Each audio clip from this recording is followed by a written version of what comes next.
میرے گھر میں جا کر کے چیک کرو، اگر میری کوئی بیوی ایسا کام کرتے ہوئے پائی گئی میں اپنے نکاح کو باقی نہیں رکھوں گا۔ وہ اندر گئی اور واپس آ کے کہتی ہے میں معافی چاہتی ہوں، آپ کے گھر میں ایسا کوئی کام نہیں ہوگا۔ تو ایسی عورتیں جو فیشن کے نام پر اپنی تقلید میں تبدیلی کرتی ہیں، ایسی عورتوں پر بھی اللہ کے رسول نے لعنت کی۔ اور آگے بڑھیے، لعنت کا حقدار وہ انسان بھی ہے جو اللہ کے نبی کے صحابہ کو برا بھلا کہے۔ اللہ کے نبی فرماتے ہیں من سب اصحابی فعلیہ لعنت اللہ والملائکۃ والناس اجمعین، جو میرے صحابہ کو برا بھلا کہے، جو میرے ساتھیوں کو برا بھلا کہے، اس کے اوپر اللہ کی لعنت، اس کے اوپر فرشتوں کی لعنت، اس کے اوپر تمام لوگوں کی لعنت۔ صحابہ کو برا بھلا کہنا یہ بے ایمان کی نشانی ہے، ایمان والے کی نشانی نہیں مصدق ہے۔ صحابہ کرام وہ لوگ ہیں قیامت تک ان کا کوئی الٹرنیٹ پیدا نہیں ہو سکتا، ان کے برابر کوئی نہیں ہو سکتا۔ کوئی جتنا بھی نیک ہو جائے، متقی ہو جائے، پرہیزگار ہو جائے، صحابہ کے برابر نہیں ہو سکتا۔ اسی طریقے سے میرے بھائیوں، لعنت کا حقدار بنانے والا ایک کام رشوت کا لینا اور دینا بھی ہے۔ رشوت کا لینا اور دینا بھی یہ لعنت کا حقدار بنانے والا کام ہے۔ اللہ کے پیارے نبی فرماتے ہیں ترمذی کی روایت ہے لعن اللہ الراشی والمرتشی، اللہ کی لعنت ہو رشوت لینے والے پر بھی اور رشوت دینے والے پر۔ اسی طریقے سے سود اور پیاز کھانے والا اور سود اور پیاز کھلانے والا، اس کے اوپر بھی اللہ کی لعنت ہو۔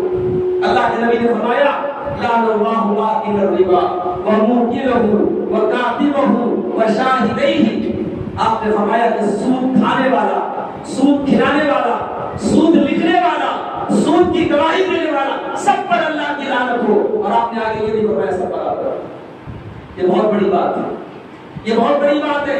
انسان کی سمجھتا ہے ہم تو سود دے رہے ہیں، ہم تو بینک کو انٹرسٹ دے رہے ہیں لون لے کر کے، لینے والا گنہگار ہے، ہم گنہگار نہیں صاحب، سود میں کسی طریقے کا سپورٹ کرنا یہ بھی حرام ہے۔ یہ کوئی معمولی گناہ نہیں ہے۔ نمازیں برباد ہو جائیں گی، حج برباد ہو جائے گا، عمرے برباد ہو جائیں گے۔ یہ سود کھانا اور کھلانا اتنا خطرناک گناہ ہے، اللہ کے پیارے حبیب فرماتے ہیں کہ سود کے 70 سے زیادہ درجے ہیں، اس میں ہلکا درجہ یہ ہے کہ انسان اپنی سگی ماں کے ساتھ رہے۔ اور قرآن میں اللہ نے سود کھانے والوں سے کہا اگر تم سود کھانے سے باز نہیں آتے فَإِلَّمْ تَفْعَلُوا فَأْذَنُوا بِحَرْبٍ مِّنَ اللَّهِ وَرَسُولِهِ، اللہ اور اس کے رسول سے جنگ کرنے کے لیے تیار ہے۔ اسی طریقے سے میرے بھائیوں، اللہ کی لعنت کا حقدار بنانے والا ایک کام شراب پینا اور شراب پلانا اور شراب کے سلسلے میں کسی طریقے کا سپورٹ کرنا بھی ہے۔ اللہ کے نبی نے شراب کے سلسلے میں 10 لوگوں پر لعنت کی۔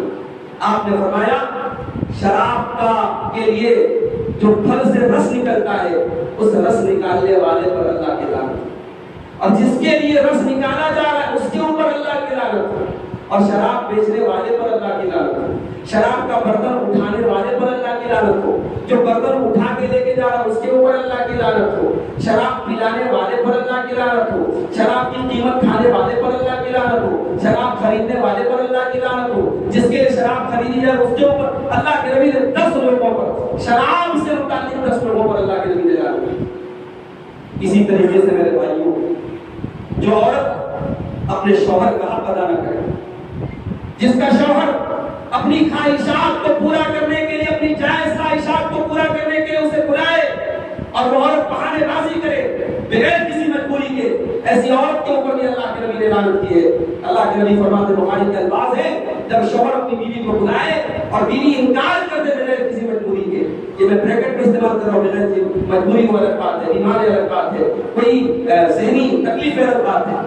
اگر نارمل حالات میں بیوی انکار کرے اور شوہر اس حال میں رات گزارے کہ شوہر اپنی بیوی سے ناراض ہے، لعنتھا الملائکۃ حتی تصبح، ایسی عورت کے اوپر رات بھر فرشتے لعنت کرتے رہتے ہیں۔ لیکن یہاں یہ بات نوٹ کر لیجیے کہ یہ مسئلہ ایک طرفہ نہیں ہے۔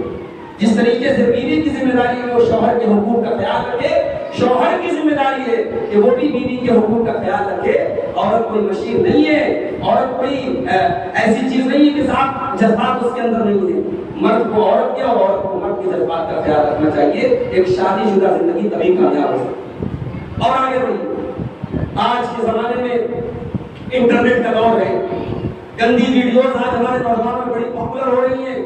ان گندی ویڈیوز کو مد نظر رکھتے ہوئے ایک بڑا طبقہ ہمارے نوجوانوں کا اپنی بیویوں کے ساتھ غیر فطری طریقے سے، ناجائز طریقے سے، جس طریقے سے اللہ کے نبی نے منع کیا ہے اس طریقے سے وہ بیویوں کے پاس جاتے ہیں، اللہ کے نبی نے اس کے اوپر لعنت فرمایا۔ آپ نے فرمایا ملعون من اتى امرأته في نبورها، جو اپنی بیوی کے ساتھ غیر فطری طریقے سے، ان نیچرل طریقے سے اپنی بیوی کے پاس جاتا ہے اس کے اوپر اللہ کی لعنت۔ اسی طریقے سے میرے بھائیوں، قبر کے اوپر مسجد بنانا، قبر کے اوپر سجدہ کرنا، یہ بھی اللہ کی لعنت کا حقدار بنانے والا کام ہے۔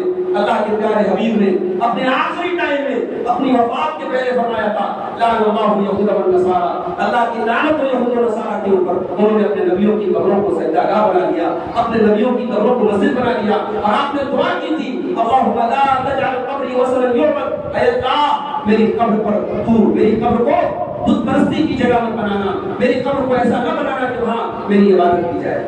اسی طریقے سے حضرت لوط کی قوم جو کام کرتی تھی، مرد کا مرد کے ساتھ تعلق قائم کرنا، احرام بازی اور مرد کا مرد کے ساتھ حرام کام کرنا، یہ بدکاری اور یہ گندگی جو اس کائنات میں سب سے پہلے حضرت لوط کی قوم میں شروع ہوئی تھی، یہ عمل کرنے والے پر بھی اللہ کی لعنت ہو۔ اللہ کے نبی نے فرمایا لعن اللہ من عمل قوم لوط، لعن اللہ من عمل قوم لوط، لعن اللہ من عمل قوم لوط، قوم لوط کا عمل کرنے والا۔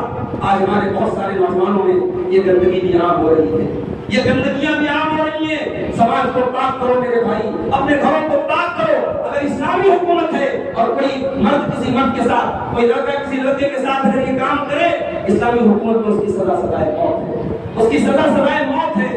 فاعل کو اور مفعول کو دونوں کو قتل کرنے کا حکم ہے، یہ بڑا خطرناک کام ہے، اللہ کے نبی نے لعنت کی۔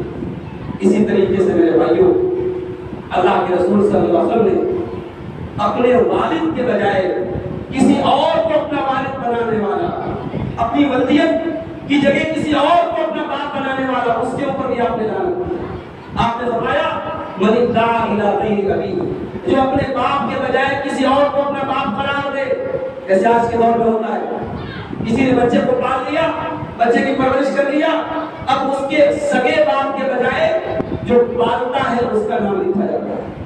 باپ کا نام تھا محمد، پالنے والے کا نام تھا عبداللہ، اب یہ ولدیت میں لکھ رہا ہے عبداللہ۔ حرام ہے یہ، ناجائز ہے یہ، اور لعنت کا حقدار بناتا ہے یہ کام۔ اللہ کے نبی نے فرمایا جو اپنے باپ کے بجائے کسی اور کی طرف نسبت کرے اس کے اوپر اللہ کی لعنت اور تمام لوگوں کی لعنت اور فرشتوں کی لعنت۔ اور ایک آخری چیز بیان کرنے بات ختم کر رہا ہوں، اللہ کے نبی نے ایسی عورتوں پر بھی لعنت کی ہے جو بہت زیادہ قبرستان جاتی ہیں۔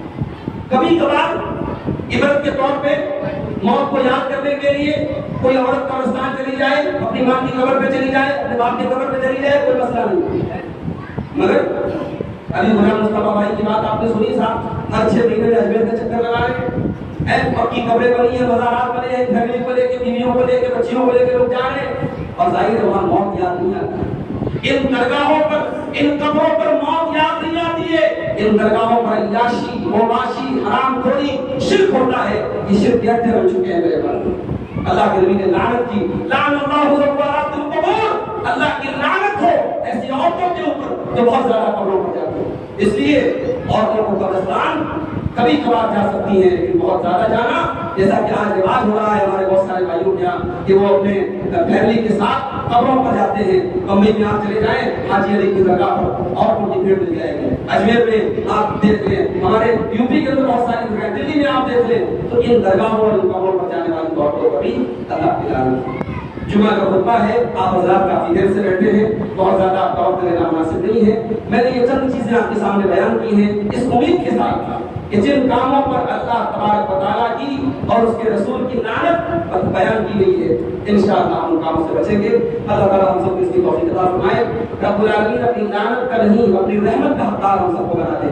رب العالمین اس وقت فلسطین میں ہمارے بھائیوں پر جو ظلم ستم ہو رہا ہے، اللہ رب العالمین دست غیب سے ان کی مدد فرمائے، ان مظلوموں کی داد نصیب فرمائے، ان مظلوموں کے آنسوؤں کی رب العالمین ان کو ضائع نہ ہونے دے۔